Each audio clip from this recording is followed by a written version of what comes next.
Top 5 vecí o axolotlovi, ktoré ste nevedeli. 1. Axolotl je veľmi skvelý v regenerácii.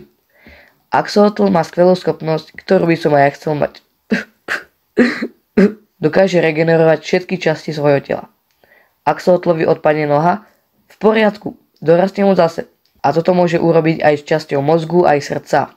2. Axolotl sa môže vyvinúť na súši. Axolotl síce trávi celý život vo vode, ale ak ho vystavíme určitým podmienkam, môže sa premeniť na suchozemské zviera. Tento proces sa nazýva metamorfóza.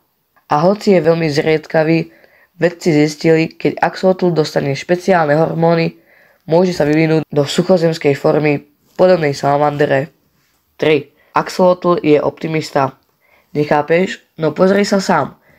Axolotl vypadá, ako keby sa usmieval. Charakteristická tvár s úsmevom si získali srdcia mnohých ľudí po celom svete. Preto je taký populárny ako domáce zviera.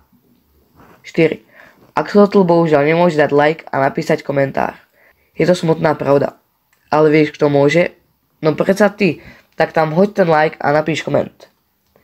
5. Axolotl je kriticky ohrozený. Dobre, teraz už trošku vážne. Bohužiaľ axolotl je vo voľnej prírode kriticky ohrozený. Pochádza z jazier a kanálov okolo mesta Mexiko.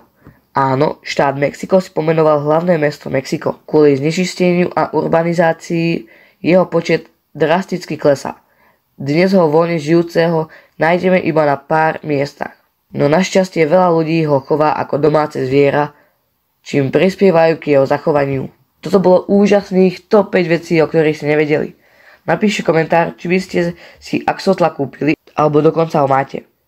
Toto je všetko. Ak chcete ďalšie videá, like a odber. Čus.